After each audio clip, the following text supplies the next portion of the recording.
Welcome to our Conversation on Leadership, second one this year. I'm Joe Cerami, I'm the director, and Holly Kasperbauer, as you know, our assistant director. We're very fortunate this semester. We've had Fred McClure from the Presidential Foundation come in. Today's speaker, Warren Finch, is in charge of our library. So we've got the three major buildings covered in terms of what this complex here on West Campus provides for Bush School students as well as for the university.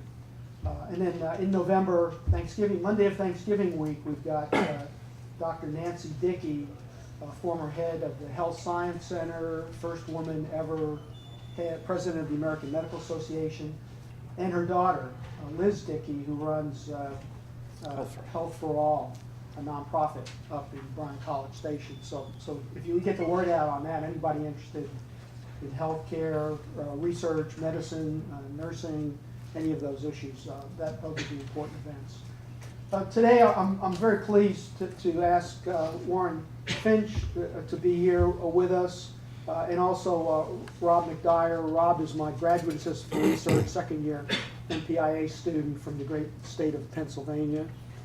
Graduate of the University of Pittsburgh and studying international affairs, national security, and has a background in law enforcement as well, homeland security. I would introduce our guest today normally by telling you about his academic affiliation, but I won't do that today. If he wants to raise my lack of raise where he went to school and who his affiliation is with from his undergraduate and master's degree. I'll let him explain why he did that to you. Instead, let me just read you some comments off a press release. This was from the National Archives Public Affairs staff back in December 2004. College Park, Maryland. Archivist of the United States John Carlin announced today's selection of Warren L. Finch Jr. as the new director of the George H.W. Bush Presidential Library, appointment effective December 27, 2004. In announcing his selection, archivist John Carlin said Finch is, quote, uniquely qualified for the Bush Library position because of his years of experience working with the records of the Bush presidency beginning in 1992 with his assignment to the Presidential Materials Transition Team, unquote. Been in College Station since '93 with the library project team in the library since it opened in 1997. Last piece of this is President Bush said, quote, I am greatly pleased by the NARA decision to name Mr. Warren Finch as the new library director. Warren has been with the library since its opening and has been a key part of our success. He has the dedication, professionalism, and vision to keep moving the library on the road of excellence in its exhibits and program. One of the areas to talk about is how do you get a former president of the United States to say such nice things about you in a press release. But of course, we are delighted and honored today to have Warren Finch with us, someone who's been a great friend of the Bush School and well as made many contributions to the history process. So please, a warm welcome for Warren Finch. Thank you. The way we'll proceed here is I'll ask Rob to ask the first question, and I'll do a follow-up, and then we'll open it up to the audience. Okay, thanks again for coming. Thank you, Mr. Finch. One of the aspects of leadership development we focus on here at the Bush School is developing a personal leadership style. How was your training as a historian, although maybe from a lesser SEC school, contributed to your individual leadership style? So I got my master's degree at Auburn. Ooh. Yeah, well, we were very friendly to y'all the first year. Y'all had just come into the SEC. We let you beat us like 66-0. So the second year we actually played some football. So my background is British history. So 18th century British history, or English history is a thing that was my interest. And so when you do that kind of history, you read a lot of biographies. And in fact, one of the first graduate courses I took was a course called European Biography, where we read a bunch of biographies about great European leaders. So there was this guy, His name was Henry Pelham. He was Prime Minister in Great Britain for a very short time, but he was, you know, his policy was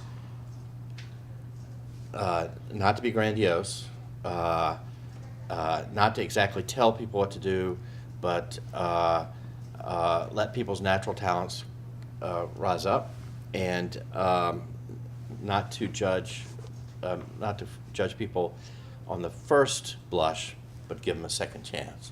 So that's kind of my style, you know. Is one of the nicest things my staff said about me is that I give them the opportunity to do their job. So that's what I try to do. I try to give people a second chance. We hired an employee, 18 years old, many years ago. And as she walked across the parking lot, I said to my deputy who had hired this employee, I said, "What in the name of goodness have you hired her for? Because she can't take care of herself." So that employee is actually one of my best employees now. Has been with me for almost, probably getting close to 20 years. She went and got her degree from the Mays Business School. She's just a great employee. So one of the things I guess I've learned over time is you got to give people a second chance. And I don't know if that answers your question or not. It does. Let me go back to President Bush 41 for a minute. A lot of your job requires you to be directly involved with the president, his family members, as well as his former staff. Working with him, are there any particular lessons you learned about how to lead from watching his example? He's known as being a very good team builder. He's a very good team builder. So one of the things President Bush does, or did when he was leader, still does, is when he was president and vice president, he called world leaders. Just called them, wished them a happy birthday. Helmut, how are things going? So that when there was a crisis, it wasn't the first time he'd ever talked to them. So when he picks up the phone and calls Francois Mitterrand and says, you know, Gulf War or the crisis in Berlin, it's not the first time he's talked to him. It's not the first time he's talked to Helmut Kohl, so he tried to keep in touch with people. But there's also common courtesies. He is an old school gentleman. In fact, I think the book that's going to be written about him is The Last Gentleman. I think that's close to the title. And he does things, he goes out of his way to be a gentleman. So if a member of his cabinet was in trouble, he would invite them to go to lunch or dinner so that people would see him with them. So the press would, you know, see that person having lunch or dinner with President Bush. When I became the director, when I had first become director, we had a big luncheon for a bunch of his former members of his cabinet, and instead of sitting with somebody he knew, he came over and sat with me. That's just the kind of, I was a 44-year-old brand new director, and that's something he didn't have to do. But he came over and had lunch with me when he could have had lunch with any of the other 50 people that were in the room. There's a great story that a gentleman tells who was a freshman at Andover when George Bush was an upperclassman. And the upperclassmen were making this freshman, small, scrawny freshman, carry this large desk chair across the plaza at Andover. And it was incapable of carrying the chair. The chair was too big for him. And George Bush, the upperclassman, comes down onto the plaza and tells the upperclassman to leave him alone and helps the boy carry the chair. I mean, those are just the kind of things you do not have to do. That's going out of your way to set an example. And the gentleman says, you know, most 13-year-old boys didn't have heroes, but at 13, my hero was George Bush. So that's the kind of guy he is. Those are the kind of things you learn from him. The letters he writes home to friends, his mom and dad, he is just a gentleman, and you try to conduct yourself as an example. That's probably too much. No, that's good. Sure. And then one of the things that leaders have to often do is not only manage formal networks, but also informal networks. And as part of the Bush Library and the Bush Legacy, part of your job is dealing with the informal network, per se, family members or other aspects of President Bush's legacy. How do you manage requests from those types of networks? Well, we do. You know, Bush has a large family, and you manage those requests as best you can. I'll give you an example. When I first started, I worked for another presidential library. And the supervisory archivist at that presidential library, if a request came in from the former presidents, he had a queue system. And if a request came in from the former president's office in his queue system, that request went to the bottom of the queue. Well, he didn't last. Yeah, I do have to remember they are the president's records. And if he wants to see his records, he should probably go to the top of the queue. There are times you have to say no, that there are things you can't do. And you try to explain as best you can why you can or cannot do something. And then we have a foundation here that provides all of our funding for educational events, public programs, the museum, and you do your best to get along with your foundation. There are a lot of presidential libraries that don't get along well with our foundation, and we try our best to get along with our foundation. They are our #1 funding source, and we try to work very closely with our foundation and with the Bush School. And if I can get just a little bit off the topic, this is an example of the kind of stuff we do. We do twice as many mandatory review requests as all the other presidential libraries combined. So classified materials before it's 25 years old, and if someone doesn't come in and do a mandatory review request, it can't go back for declassification.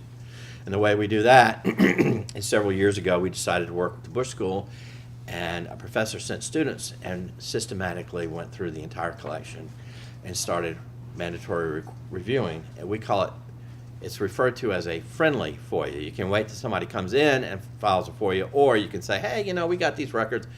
It might be nice if you want to see them. Why don't you come in? So we try to do that kind of stuff. And I listen to my staff, and they're a lot smarter than I am. And when they come up with good ideas, I say yes to the good ideas. And when they have bad ideas, it's very infrequent. It's my job to say, that's not quite a good idea. Anytime the audience is ready, go ahead and put your hand up, and we'll open it up further. Let me ask you a question before we do that. Then give us what's like an average day in the life of a presidential library director? Average day. Well, one of the things I love about this job, and I've been here since I've worked for the National Archives for about 25 years. I've been here since 1992 or 93. I was going to spend about 2 years here, and then called my wife. She was living in Washington, D.C.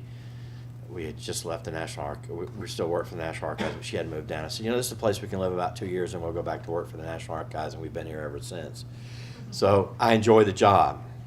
I think it's important that you get a job eventually that you enjoy. I haven't enjoyed every job I've ever had. So the thing I like about this job is a typical day is not very typical. So I was an archivist for a long time, which meant that I sat at a desk and I read through papers and decided whether they should be open or closed. Now I'm the director, and what's important is the museum and the archives and what exhibits are coming up. So in a typical day, we may be meeting. In fact, we're going to go up to Fort Worth Friday to meet with some folks up there. We're thinking about doing an exhibit on Texas ranching, the Texas ranching culture. So that's, we'll do that. We meet with Texas A&M and try to work with them. We're in the midst of doing evaluations. We just ended our FY year, so it's time to evaluate staff. I sat down with my supervisors this morning and went through what they're going to give their staffs in evaluations. So the director always, likes to know what the supervisor is thinking. Where are there problems? Are there any problems? If there are personnel problems, what are we going to do about them? Do we have enough money? That's always a big deal. What's the next program? Planning the next program. We have yesterday we did Night at the Museum. So we were inundated with about 2,500 kids last night, all dressed up in costumes. So it's programs, archives, museum, and then education. 35,000 school students come here every year. We do another 150,000 or more through long distance education. So it's very, very. Do things like this. Spoke to an Aggie Moms group on Saturday. So a lot of very a lot of variety, which is nice. I'm a generalist. I have a little ADD, so it's kind of nice. Okay, let's open it up. Yes. So I imagine you have a lot of stories from President Bush. And I was curious if you had one specific story from his time at Yale when he played baseball there. That's a good question. Well, I told you my Yale, my Andover story. So, well, he's they were in the very first two college baseball World Series. They lost them both. He was a captain of the team, and Babe Ruth comes to Yale. Babe Ruth has written his memoirs. Excuse me. I kind of call President Bush the Forrest Gump president because he's in history, he's always kind of been there.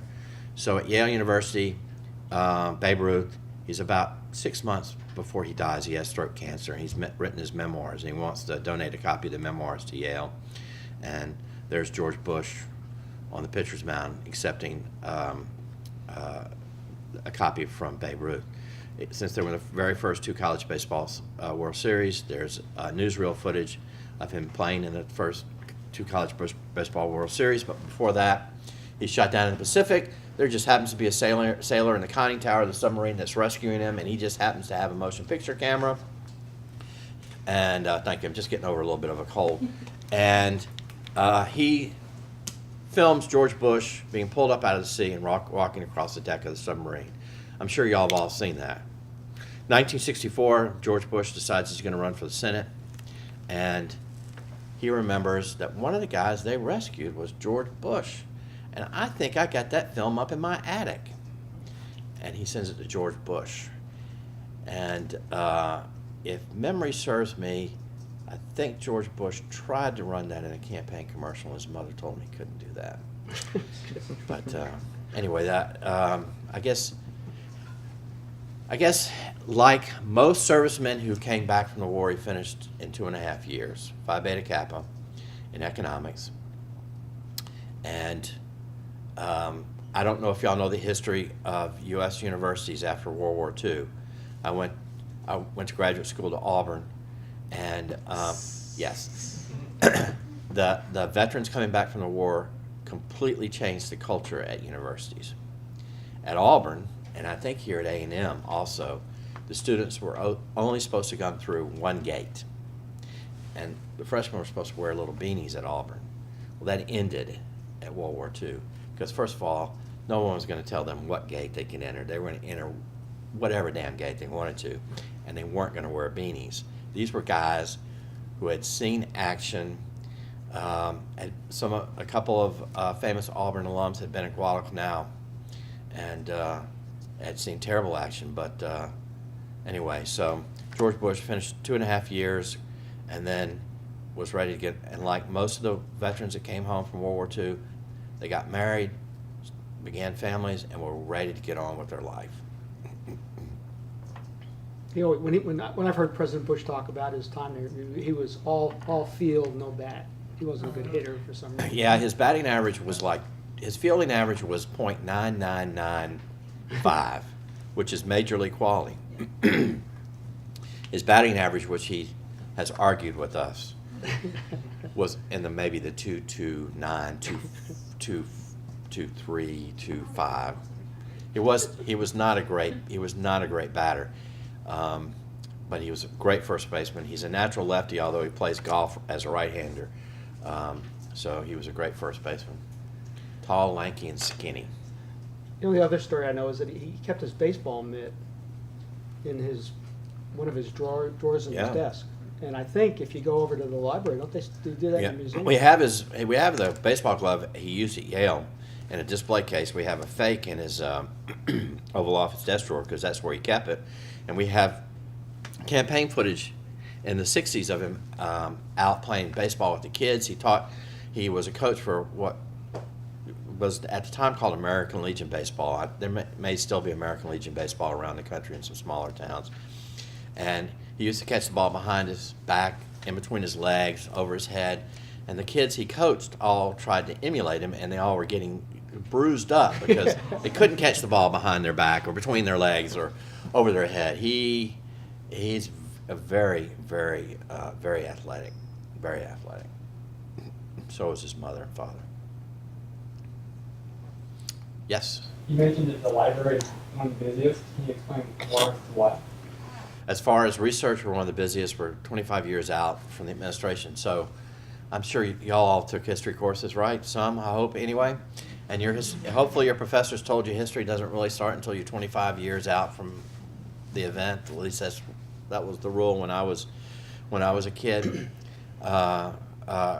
And so we are now getting to a period where enough records are open so that you can make a critical judgment of Bush, his life, and his presidency. So right now we're in the George Bush biography business.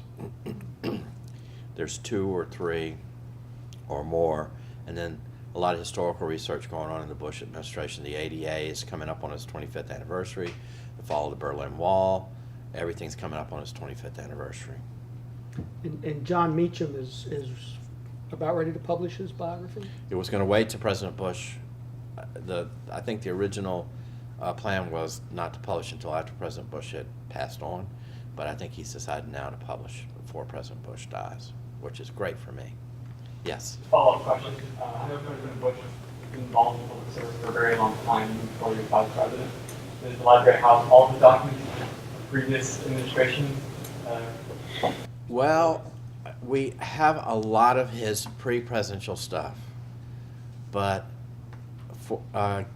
his congressional material doesn't exist. It's gone. It's trashed. So we have all the letters. We have a lot of materials from everything in his career, including, because his mom and dad saved them, all the letters he wrote home to his parents during World War II. Mrs. Bush didn't save hers, or she's got them locked up in a drawer, and she told us she burned them. You know, there's that famous story, I'm sure you've heard the story, Harry Truman, Bess Truman is sitting in the fireplace tossing all of the love letters he wrote to her in a fireplace, and Harry Truman says to her, you know, Bess, why are you burning those? One day they're going to be historically valuable. And she says, well, Harry, why do you think I'm burning them all? But we have something for almost everything in his career. He came from a family of public service. I think his father created the United Negro College Fund. To tell you something about the background he comes from, so his dad was president of the USGA, Golf Association, National Golf Association. And there used to be a rule in golf that you could hit your ball between your opponent's ball and the hole. And in some old golf film, you'll actually see players hit down on their ball on the green in order to get their ball to bounce over their opponent's ball and then try to make it into the hole. Well, his father thought that was unfair. So when his father was president of USGA, he created what was called the stymie rule. And so golfers place a marker and pick their ball up because he thought that was unfair. So that's kind of the family background it comes from. Yes, sir. At you're saying 25 years now, so we're really looking to the George Bush presidency. How do you stay objective about his legacy at the same time without emphasizing any negative aspects of his presidency? Where's the balance? Well, the balance is we allow anybody to come in and do research. We don't care if you're an American, you're English, you're a communist, you're a Democrat, you're a Republican, you're an independent. We leave it to the researchers to come in and write the history, and we don't decide what's going to be, because of the Freedom of Information Act, the FOIA. We don't decide what's going to be open and what's not going to be open. The researchers actually drive that in most cases. So some stuff is closed for security classification, but over a period of time, those security concerns go away. The only thing is like nuclear stockpile information, that usually is always classified, but otherwise those classifications go away, and so it's up to the historians, and that always is the case. Harry Truman was considered a very poor president, and then this guy, came in and wrote this biography of Harry Truman, and he's great.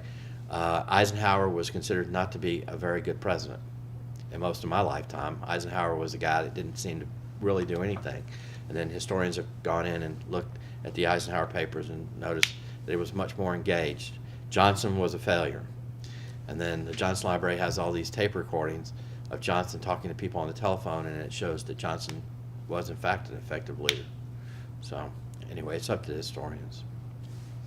As the leader or director of the library, you have to balance not only the workload that your library does and the interests that are there to maintain it. At the same time, you're also balancing the family's wishes and their interests of the Bush family plus the foundations. How do you strike a balance and find all that to keep the three interest groups going and keep it in harmony?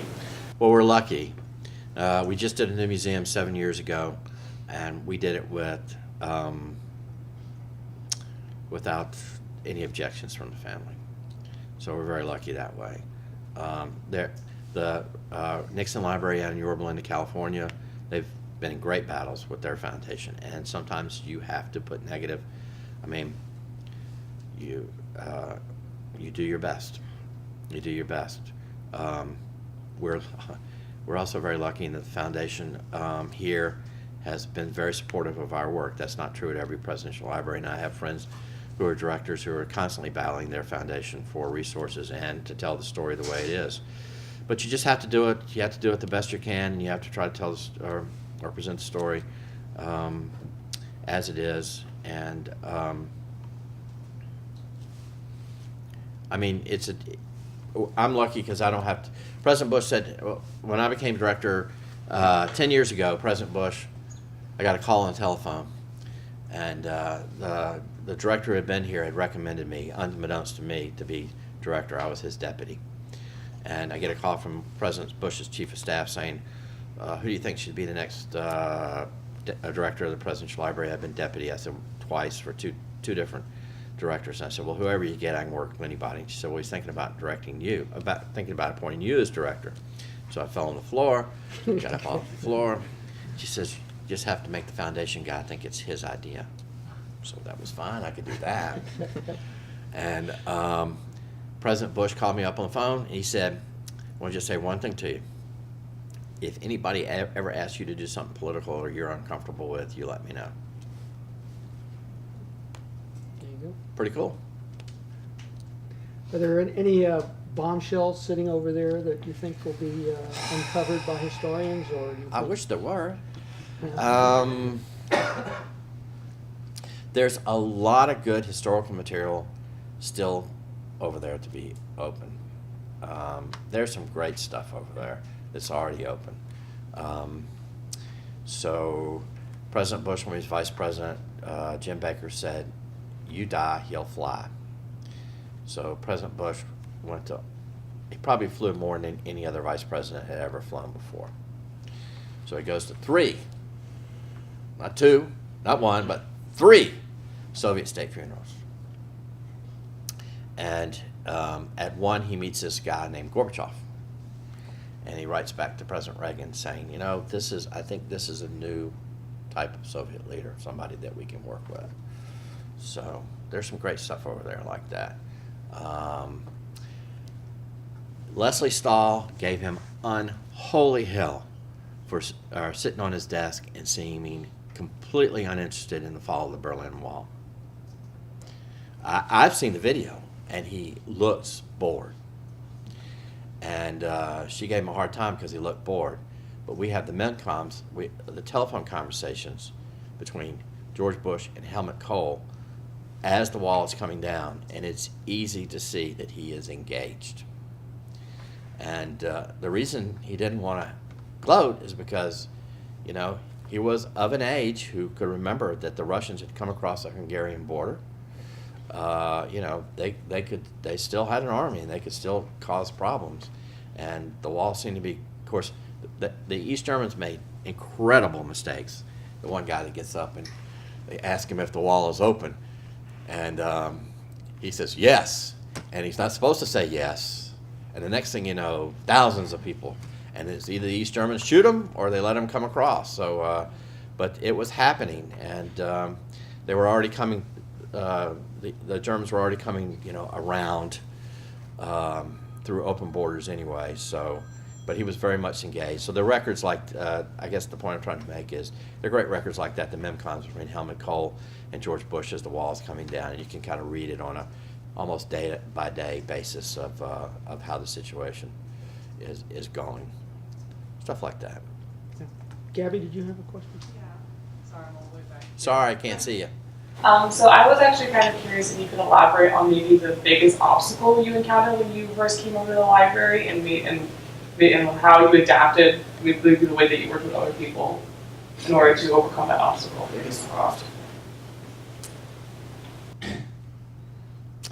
All right, I'll give you a little bit of honesty here. My predecessor had not gotten along well with anybody.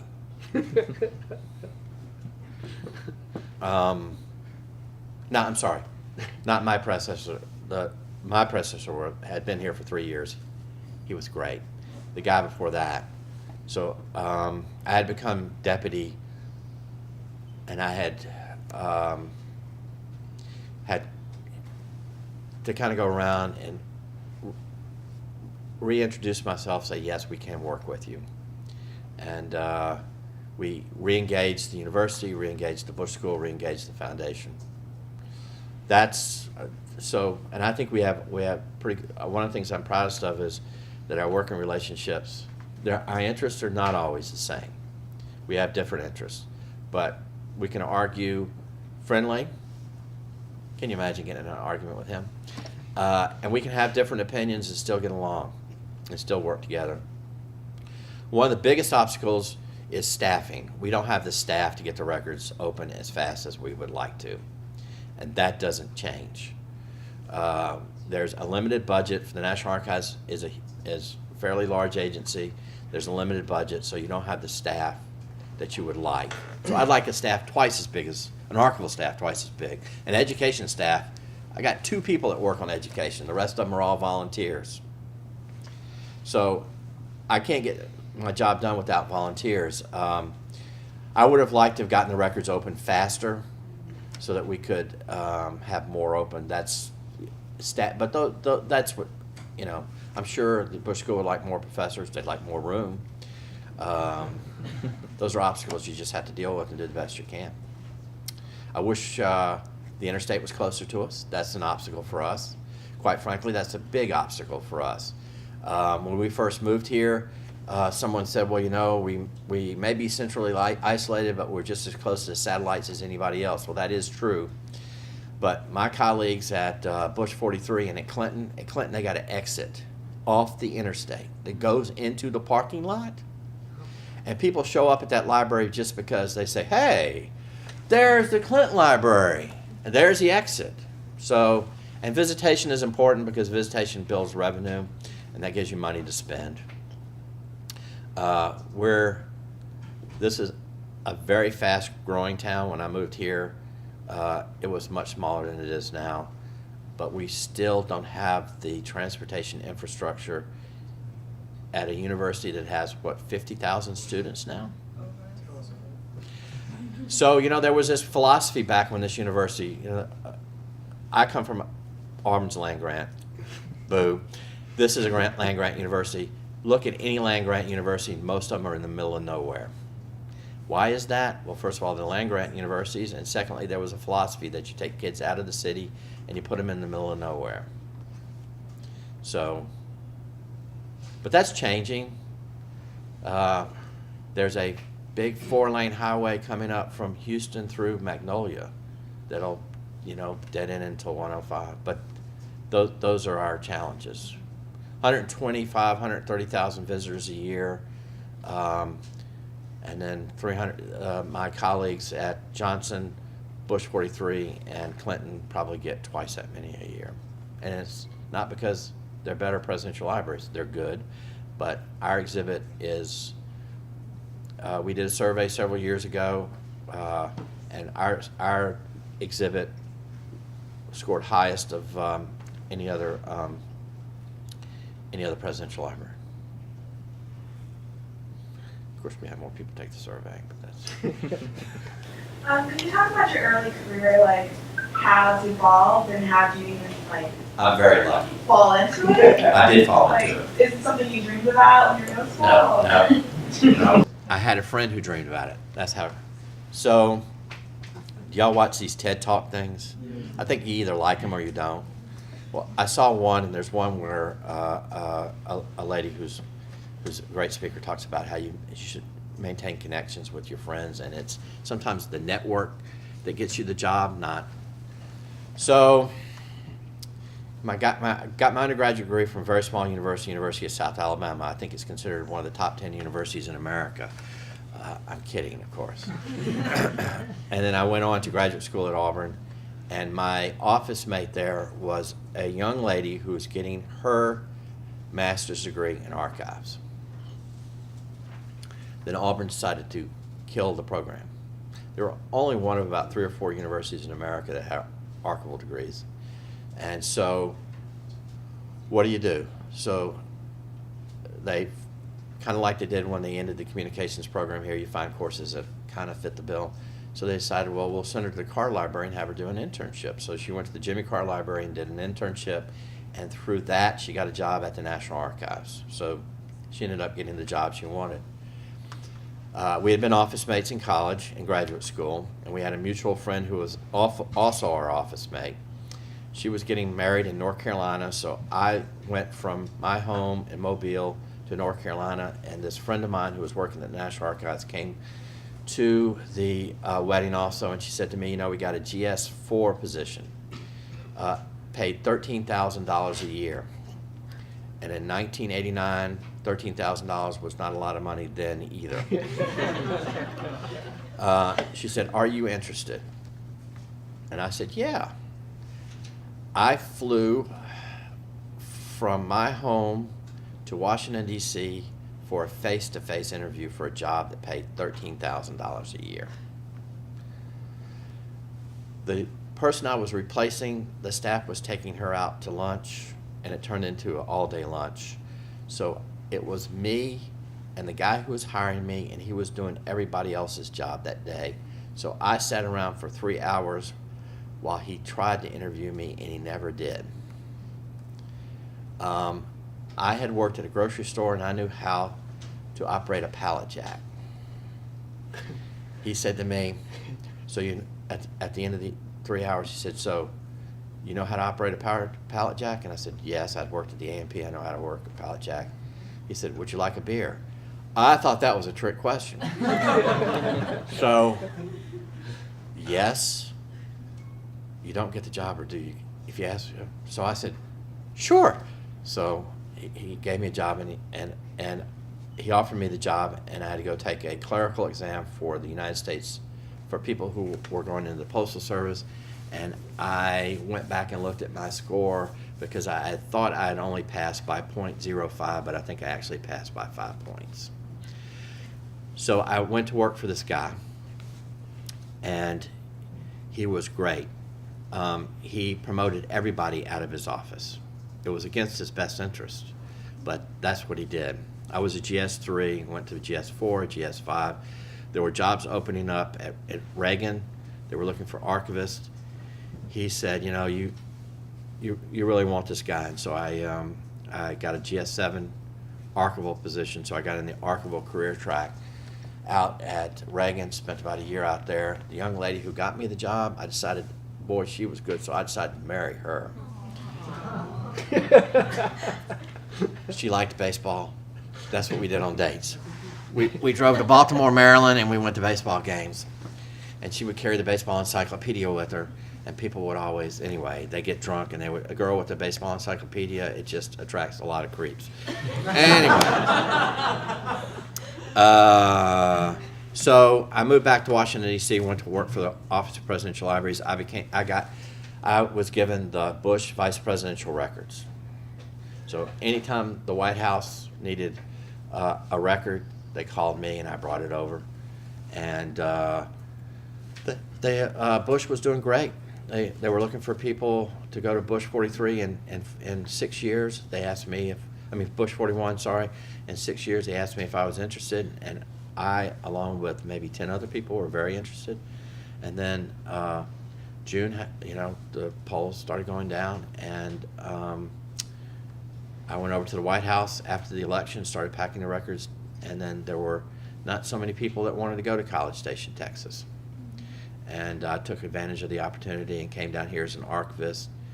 There was 3 of us, became senior archivist, supervisory archivist, deputy director, and then I've been director for 10 years. I was very, very lucky because it's a great job.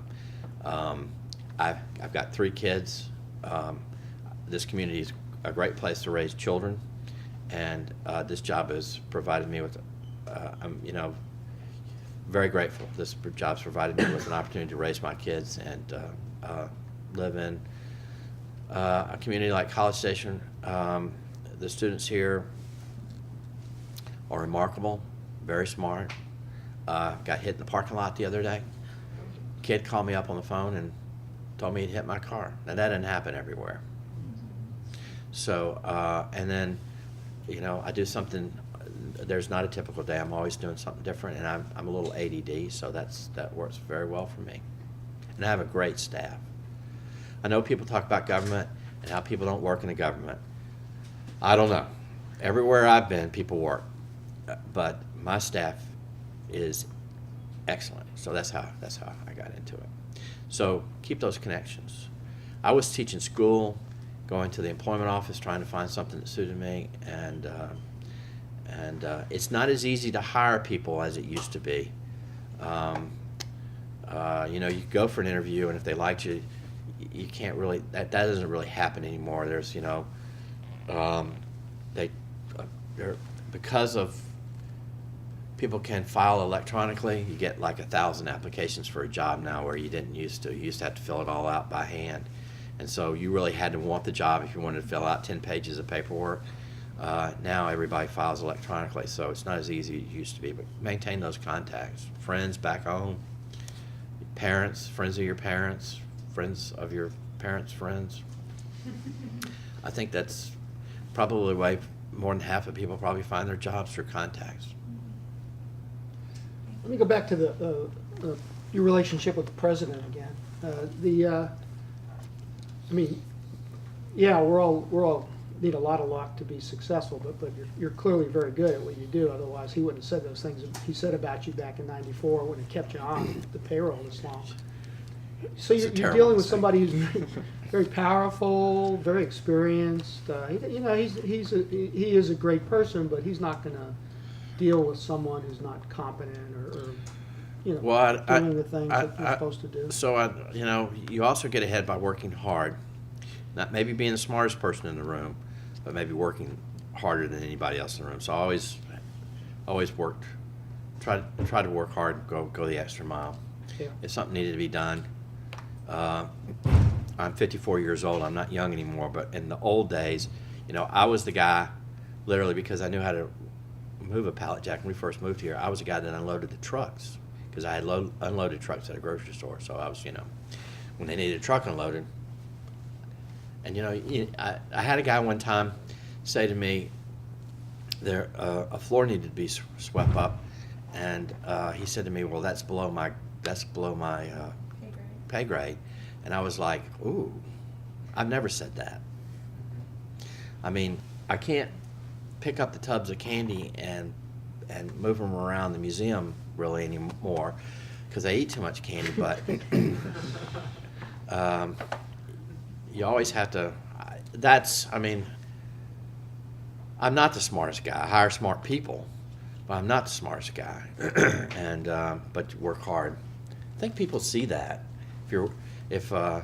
I you know, in my staff, it's easy to tell the people that are working a little bit harder than somebody else. I mean, at another level, though, how do you present and how do you pitch an idea to the former president of the United States? I mean, you have to have some creativity to do that. How do you go about it? Well, first of all, it's easy to do probably the second or third time you've met him. The first time you're kind of in awe. Second time you're in awe. Third time you're in awe. Not that you're not in awe always, but so he comes here a lot, or has come here a lot, and he's come to the library a lot, and you get comfortable being around him, so that makes it easier. And then you say to him, Mr. President,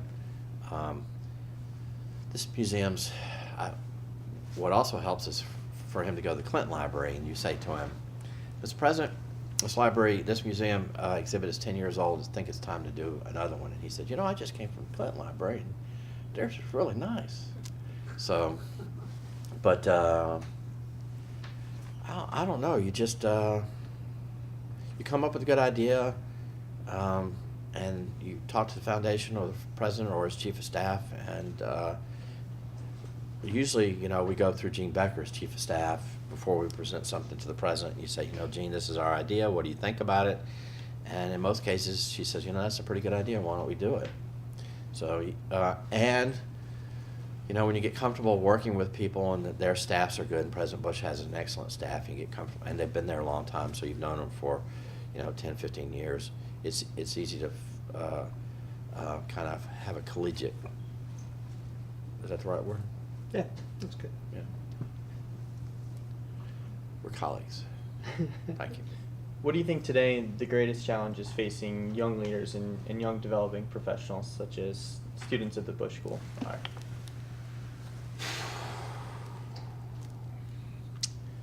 Well, everyone's shouting at you, and I mean, by shouting at you, you've got, you know, your cell phone. They email you. So in the old days, somebody called you up, and they called you at 6, and you left the office at 5:30. You didn't call them back to the next day. Now they call you at 6, 7, 8, and you have your cell phone. So I think it's. I'm not young. Young people may deal with it a little bit better than I, but it's hard. I've already said I'm a little ADD. It's hard focusing on what you need to focus on when you got people emailing you, tweeting at you, Facebooking you, calling you all the time. So I think that's probably, for a young leader, getting some calm time to just reflect is probably one of the tough things facing them. It's a difficult job market right now. I paid for my own college.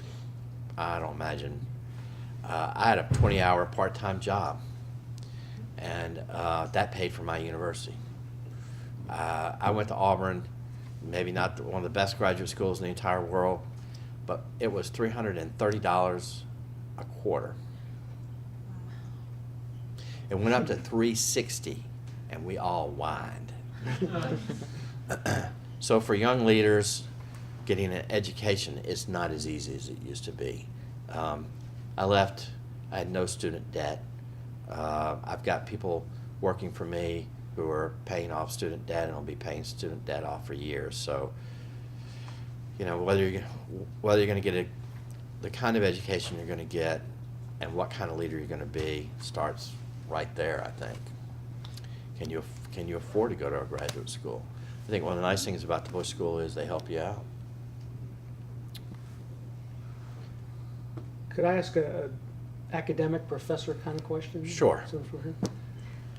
So the nature of American politics and the issues we're having now, the social media explosion and the 24-hour news cycle, Yep. et cetera. The role of history in helping American citizens to understand the nature of these political institutions, the role of presidents, the fact that we've had difficulties throughout our history. What's your role as a historian and running the library and helping to try to do something about educating people? Well, one of our key education missions is civic literacy. So we try to, that's in our education mission statement, is civic literacy. So I don't know that a lot of people today know how the American system of government works.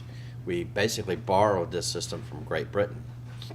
So we had this system of government that didn't work, that we had this revolution against Great Britain. We've set up this system of government that didn't work. So everybody got around and said, hey, that one we had that we revolted against, it works pretty good. So why don't we do that one? So, because if you look at the American system of government today, it's more like the British system of government than the British system of government is today. So you got a president has the same powers as a king had, and legislature and a senate, and then the Senate was, of course, in the old days, the Senate was chosen from the state legislators, so they were much like the House of Lords. So anyway, so I think our mission is to try to teach civic literacy, and we do that through a number of programs, but also make the records available so that people can come in and sit down and read through them. And I don't know, we're lucky. There was CNN, ABC, CBS, and NBC. And I think Fox may have started. But there was, I don't know, and all of our records are paper. Most of them are. There are very few electronic records. I don't know how you're going to do research at 43. I don't know how you're going to do it. There are so many electronic records that I just don't know how you're going to do it. But get the records open as fast as we can, get the material declassified as soon as we can, and then make those records available, and then try to teach civic literacy to K through 12. But I mean, to follow up, so much of it that I see about presidents is overly negative. Yeah. Well, that's you remember Watergate. I do. Yeah. I mean, that's President Johnson. I told you about those tapes. That he's the guy that told Nixon about the taping system, because Johnson taped his phone call conversation. So he said, you should. And Nixon wanted to write his memoirs, and so he wanted to. So if you want to do research in a presidency, do it in Nixon. They have the best records of any presidential administration. They're in depth. The tape recordings, everything's written down, because Nixon wanted to write his memoirs, and he wanted a lot of historical research for his memoirs. So the negativity, I don't know. I'll go back to the 25-year rule. President Bush left office, and I think the initial assessment was that he was a failure, and the assessment today is, looking back 25 years, Berlin Wall fell. He fought the first Gulf War. The domestic economy maybe wasn't quite as bad as everyone thought it was. He laid maybe the groundwork for the rapid explosion of the economy in the Clinton administration. Clinton was able to balance the budget. He solved the savings and loan crisis. At the time, it got a lot of criticism for bailing out the savings and loans. What would you have done? When I moved to Texas, there were a lot of savings and loans in Texas, a lot. This place was miserable when I moved here. There was vacant property everywhere. In fact, there's a resolution trust office. The building we moved into had been bought by a gentleman from California, and he bought all kinds of foreclosed property here. The Chimney Hill Bowl, the one that's about to be torn down, the one that's right next to the Hilton, that property, the property across the street, the hotel, the building that just blew up, he bought that. There was all kinds of vacant property here in town. So, I think you have to wait. 25 years from now, I'm sure the Obama administration, there'll be some kind of, or there'll be a reappraisal of it, either good or bad, or, you know, I think you have to look at things in hindsight. There's just too much noise right now. You got everybody, and it's a 24-hour, and it's on the internet, and you know, a lot of people blame Fox, but there's a network out there, MSNBC, which is just as bad as Fox. And if you think Fox is bad, some of you probably think Fox is great. Sorry, I don't mean to step on any toes, but you got CNN, you got CNBC, BNBC, GNBC, you got Al Jazeera has a network. Everybody's got a network. And New York Times, you got the old mainline media, New York Times, Wall Street Journal, but then you got Drudge, who's an aggregator, but you've got all these other, both conservative and liberal and middle, both team, and there's just too much noise out there. And we're about to enter the midterm, so there's a lot of noise out there. Rob, I'll give you the last Sure. whack here. What else would you like us to know that maybe we haven't asked you about? Either about your leadership style or President Bush's legacy, or even student opportunities at the archives? Well, we hire a lot of students. Jordan, which is she's worked for us for quite a while. We have, I think, 4 Bush School students working in our education department right now. So we do hire Bush School students. We hire a lot of students. I think as a leader, you got you have people working for you, and you have to recognize their talents. So I got folks working for me. Probably the only real talent I have as a leader is that I have this innate ability to figure out what people are good at. So I was a supervisory archivist for a long time, and had this ability to figure out what each one of my staff were good at. And so when we were moving into this building from the other building, we had to mark every box so that it would go into a shelf that was not built, and I can't do that. If I can't see it, I can't do it.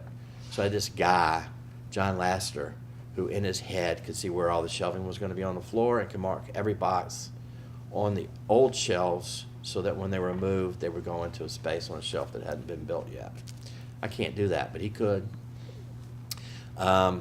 When we moved over here, we needed a database that would track our reference, where every box was on the shelf, where every folder in every box was on the shelf, who had checked it out, which researchers had used it, track all of our research, and I couldn't do that. But I had a guy who said, Bill Harris, who said, you know, National Archives wants to sell us this program built by XYZ Corporation. He says, you know, we got this Microsoft Access database that's sitting here on our computers. He says, I can build you a database that does all of that off the shelf. And he did, and we still use it. And so I guess I guess the point I'm trying to make is, as a leader, you have to be able to discern what the talents are of the people that are working for you. Any upcoming events we ought to be aware of? There's 4141.